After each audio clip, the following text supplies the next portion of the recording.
Hello guys, welcome back to match fights. हमने पहले वाले लेक्चर में एटम्स और वो डुअल नेचर ऑफ रेडिएशन को पूरा अच्छे से पढ़ लिया है और अब इस वाली वीडियो में हम ये पढ़ेंगे एटम्स को। एटॉमिक फिजिक्स के जो फार्मूलाज हैं वो हम पहले वाले वीडियो में देख चुके हैं। अगर आपने नहीं देखे तो आप उधर भी इनका चिंतन कर सकते हैं, लेकिन अगर आपको उसको नहीं देखना तो इसमें भी आपको फार्मूलाज बताए जाएंगे, तो बने रहे। स्टार्ट करते हैं। रदरफोर्ड एटॉमिक मॉडल क्या कहता है? According to this model the entire positive charge and the most of the mass of the atom wow the entire positive charge and the most of the mass of the atom अच्छा लगा is concentrated in a small volume called the nucleus with electrons revolving around the nucleus just as planets revolve around the sun। ये सन है, इसके आसपास कौन भटकता है? इसके आसपास प्लैनेट भटकते हैं। वैसे ही ये न्यूक्लियस है, इसके आसपास कौन भटकता है? इसके आसपास इलेक्ट्रॉन भटकते हैं। वही चीज़ जो है वो एक्सप्लेन करी गई है इस मॉडल के अंदर। जीजर और मार्सन दो वापसी नल्ले लोग आए हैं साथ में रदरफोर्ड के एटॉमिक मॉडल को प्रूव करने के लिए। एक्सपेरिमेंटल सेटअप को इन लोगों ने इस तरह से प्रूव किया, इस तरह का एक डायग्राम बनाया, उसके अंदर क्या करा, सोर्स ऑफ अल्फ़ा पार्टिकल रखा, यहाँ पर एक गोल्ड फॉइल लगाई, उसके बाद में इन लोगों ने यहाँ से अल्फ़ा पार्टिकल को प्रोजेक्ट कराया। इस गोल्ड फॉइल ने पूरे आसपास में तहलका मचा दिया, सारी की सारी जगह एकदम ऐसे सारी रेज फैला दी, स्क्रीन से वो और रिफ्लेक्ट होने लगी। बहुत मज़ा आने लगा इन लोगों को। रेडियो एक्टिव एलिमेंट ये टेकन किया गया था collimated source of alpha particle की फॉर्म में। Thin foil of high malleable heavy metal gold was use as target.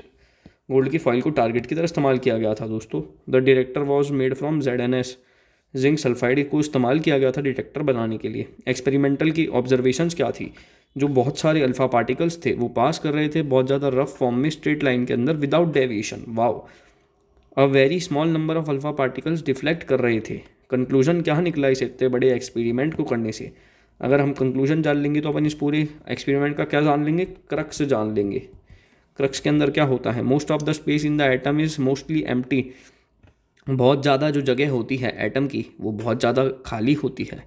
ठीक है, मतलब ये अगर सन है, सन के पास में बहुत जगह खाली होती है, इसके बहुत दूर होती है जो एक्सपेरिमेंट्स होते हैं। एक्सपेरिमेंट सजेस्ट करता है कि सारे पॉजिटिवली चार्ज पार्टिकल टुगेदर होते हैं एट सेम लोकेशन सेंटर के ऊपर, जिसको अपन प्यार से न्यूक्लियस कहते हैं। जैसे कि जो सन है वो एक ही जगह होता है, सेंटर पर होता है। पूरी पृथ्वी और दूसरी प्लैनेट जिसके आसपास घूमते भी है, और सन जो है सेंटर होता है। बहुत पॉजिटिव चीज़ होता है क्योंकि सनलाइट से क्या होता है, सब कुछ अच्छा होता है, बॉडी मस्त होती है। Size of nucleus is calculated to be about इतना मीटर से इतना metre. Wow, according to kinetic theory size of one atom is of the order of 10⁻⁻10 metre. Size जो होता है किसी एक एटम का वो इस तरह का भी होता है। ये भी हमें इस पूरी थ्योरी से जानने को मिला। और क्या हमें इस थ्योरी से जानने को मिला ये हम सबसे पहले आगे देखेंगे।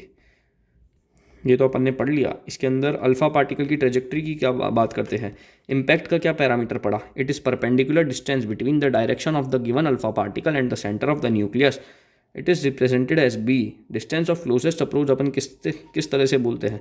Distance between centre of nucleus, जो न्यूक्लियस होता है उसका सेंटर, और जो alpha particle and the alpha particle where it stops and reflects back, it is represented as D. This distance gives an approximation of nucleus की size. ये जो nucleus की जो साइज़ होती है उसके बारे में ये दावा बताता है। मतलब ये क्या है क्या नहीं है। इलेक्ट्रॉन ऑर्बिट्स क्या कहता है? The electrostatic force of attraction between the revolving electrons. ये जो सन है इसके पास में जो प्लैनेट घूम रहे हैं, यानी कि ये जो न्यूक्लियस है इसके पास जो इलेक्ट्रॉन है, ये न्यूक्लियस अट्रैक्ट कर रही होगी। किसके थ्रू अट्रैक्ट कर रही होगी? इलेक्ट्रोस्टैटिक फोर्स ऑफ अट्रैक्शन के थ्रू अट्रैक्ट कर रही होगी। तो force of attraction between the electrons and the nucleus provide the requisite centripetal force to keep them in orbits। वो ऑर्बिट्स के अंदर बनाए रखने के लिए एक ऐसी फोर्स लगाती है ताकि वो अंदर ना गिरे, बाहर ना गिरे, कहीं ना गिरे, उसी ऑर्बिट में रहे, उसी ऑर्बिट में रिवॉल्व करते रहे। Got it? वो हो जाती है Fe=FC हो जाती है, जो कि हो जाती है ये mv²/r। इसको अपन जब पूरा अच्छे तरीके से लिखते हैं, प्यार से लिखते हैं, तो इसमें ये सारी चीज़ें आ जाती है। Due to negative energy the electron is bound to the nucleus and revolves around it. Negative energy की वजह से जो इलेक्ट्रॉन होता है वो घूमता रहता है आसपास में। Providing this amount of energy to this electron it gets free. इसका मतलब ये एक टॉक्सिक रिलेशनशिप है दोस्तों। इसके अंदर नेगेटिव एनर्जी की वजह से जो इलेक्ट्रॉन है वो उसके आसपास घूमता रहता है, उसके बाद भी उसे कुछ नहीं मिलता। जब उसे रिकग्नाइजेशन नहीं मिलती तो थोड़ी एनर्जी लेने के बाद जो इलेक्ट्रॉन है वो फ्री हो जाता है। एटॉमिक स्पेक्ट्रा क्या कहता है दोस्तों? हर एलिमेंट के दो तरह के एटॉमिक स्पेक्ट्रा होते हैं। एक तो पहला हो जाता है इमिशन एटॉमिक स्पेक्ट्रा, दूसरा हो जाता है absorption atomic spectra. Emission atomic spectra क्या होता है दोस्तों? Due to excitation of atom light of particular wavelength emitted. अगर अपन ने पर्टिकुलर लाइट दी है तो पर्टिकुलर वेवलेंथ इमिट करी जाएगी दोस्तों, तो इसे हम बोल देते हैं एटॉमिक स्पेक्ट्रा या फिर इमिशन स्पेक्ट्रा बोल देते हैं दोस्तों। एब्जॉर्प्शन एटॉमिक स्पेक्ट्रा क्या हो जाता है? जब एटम एक्साइट करा जाए in presence of white light तो वो एब्जॉर्ब करता है इमिशन ऑफ स्पेक्ट्रल कलर्स, और काली लाइन उसके प्लेसेस के ऊपर आ जाती है of that atom emission spectra. This type of spectra is called absorption spectra. क्या हमें ये पता होना चाहिए कि ये स्पेक्ट्रा क्या होता है क्या नहीं होता? बिल्कुल पता होना चाहिए। स्पेक्ट्रल सीरीज में क्या होता है, जो भी होता है मैं आपको इसकी याद करने की तगड़ी वाली ट्रिक बताऊंगा दोस्तों। लेकिन इसमें 1/λ इक्वल टू आर 1/n1 का स्क्वायर माइनस का 1/n2 का स्क्वायर होता है। ये तो आपको पहले से पता होना चाहिए दोस्तों, ठीक है, ये तो हमें पता है। लिमिटेशन क्या थी रदरफोर्ड की मॉडल की, हमें ये पता चलना चाहिए। It could not explain the stability of the atom. Wow दोस्तों, it could not explain the nature of energy spectrum. Wow. Bohr model और उसके क्या पोस्टुलेट थे? बोहर कौन था, उसका कौन सा मॉडल था, उसका क्या पोस्टुलेट था, सब इससे ये सवाल पूछे थे। तो इलेक्ट्रॉन रिवॉल्व करता है सर्टेन स्टेबल ऑर्बिट्स के अंदर बिना इमिशन ऑफ रेडिएंट एनर्जी के। जो ये चीज़ें होती है स्टेशनरी स्टेट्स ऑफ एटम के अंदर होती है। These orbits are called stationary states of atom. Electron revolve करता है न्यूक्लियस के चारों ओर, जहाँ पर only in those orbits for which the angular momentum is integral multiple of h/2π। क्योंकि दोस्तों ये अगर आपको पता हो, एल जो होता है उसको अपन क्या बोलते हैं? एंगुलर मोमेंटम बोलते हैं दोस्तों। वो NH/2π होना चाहिए। यहाँ पे एन क्या है, एन क्या है, इंटीग्रल मल्टीपल है। एंगुलर मोमेंटम क्या हो जाता है? L इक्वल टू NH/2π हो जाता है दोस्तों। ये अपन ने पहले फॉर्मूला वाली वीडियो में भी देख लिया दोस्तों। क्या हमें ये सब कुछ पढ़ने की ज़रूरत है? नहीं ज़रूरत है। ये भी नहीं ज़रूरत है, ये भी नहीं ज़रूरत है। लिमिटेशन क्या हो जाती है बोर के मॉडल की? क्या हमें ये पता होना चाहिए? पता होना चाहिए भाई, क्यों नहीं पता होना चाहिए। बोर चच्चा जो थे, Bohr model is for hydrogenic atoms, it does not hold true for multi electron model. मतलब वन इलेक्ट्रॉन स्पीसीज़ के लिए बहुत प्यारा मॉडल है। रेडियस ऑफ ऑर्बिट क्या होती है दोस्तों?